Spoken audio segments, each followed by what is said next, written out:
Welcome to the channel, guys. So I've been asked by a few people to share my dry fire training, so I want to go ahead and do that, especially for the gun club, Unity Gun Club. You can find them on Facebook and Instagram. Big Bearded Gunner is also on Instagram as well. So let's start it off here. First part of my dry fire training is trigger control at speed. I learned this from multiple people in the firearm industry. So what you want to do is, well, for me, the way I do it is I set up my AMG timer for the initial beep and then 3 beeps following that. The initial beep will be, as soon as the timer starts, which I have it on a delay. Then the second beep, it happens at 3 seconds past that. Then 6 seconds, then 9 seconds. It gives me time to reset the trigger and get back on target to be prepared. 3 different ways to do it. Once the beep happens, the initial beep, you pull back on the trigger as fast as possible. And like I said, there's three ways to do it. One is your finger completely off the trigger. The second way is to have your finger touching the trigger, and then the third way is to have your trigger pulled back to the wall. And again, once the beep happens, you pull the trigger back as fast as possible. Try not to disturb your sights. You don't want the gun to dip, move to the left or right. You want the gun to be as still as possible. So you want to have your good grip, strong grip, strong hand grip, squeeze just as hard as you need to hold the gun. Your support hand grip, you want that to be as tight as possible. You want to squeeze the shit out that gun, and make sure you have a good grip in different areas. So again, you want to do that, making sure that the gun is not moving. So that's trigger control at speed. The second part is transitions. I have the timer set just for the initial beep. Once the timer goes off, I pull the trigger, and then I am moving through some different targets I have set up on the wall here.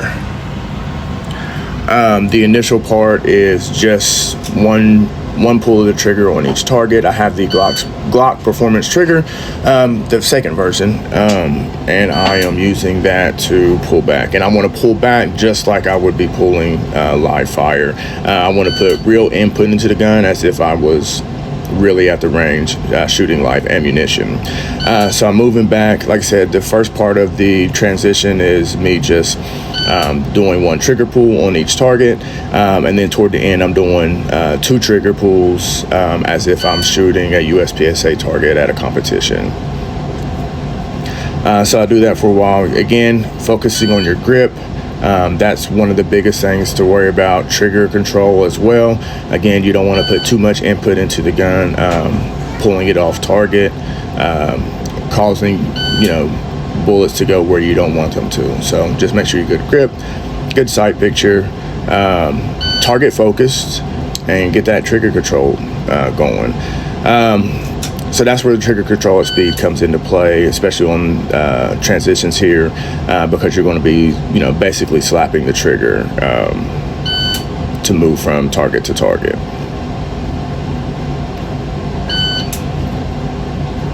All right, next part is going to be drawing from the holster.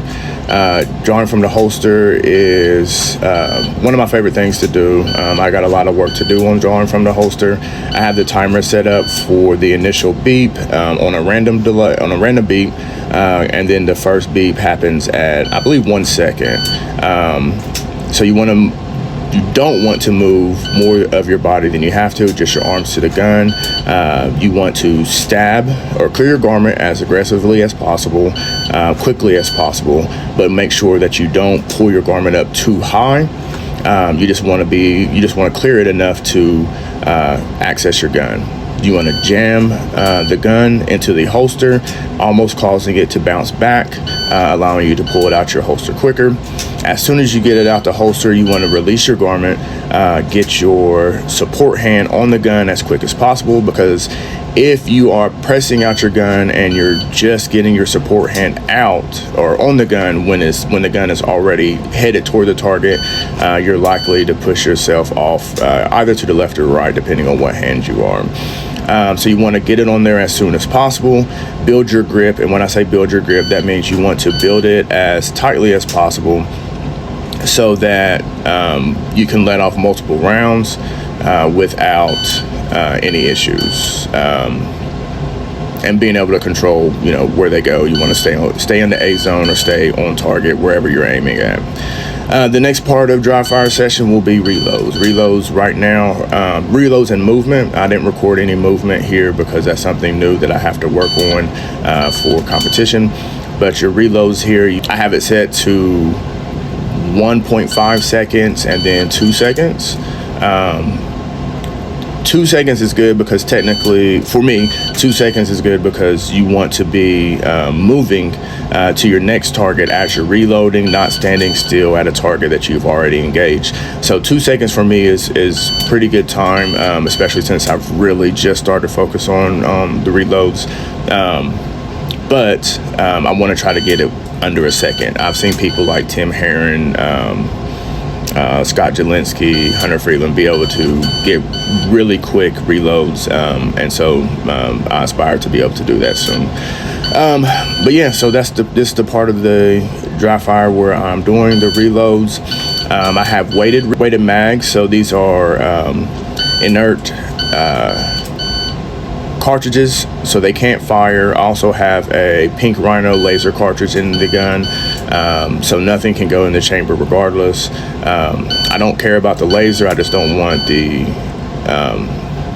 ammunition, the dummy rounds, to eject every time I reset the trigger. So that's why I keep the laser cartridge in there, and then I want the dummy rounds in there the weighted dummy rounds, I want them in there to be able to simulate a real magazine, so it drops like I have some ammo in it because I'm going to reload before my magazine runs dry. At least that's the goal. As you can see, I mess up sometimes here, but yeah, so that's really my dry fire routine for you guys. If you have any questions, feel free to reach out.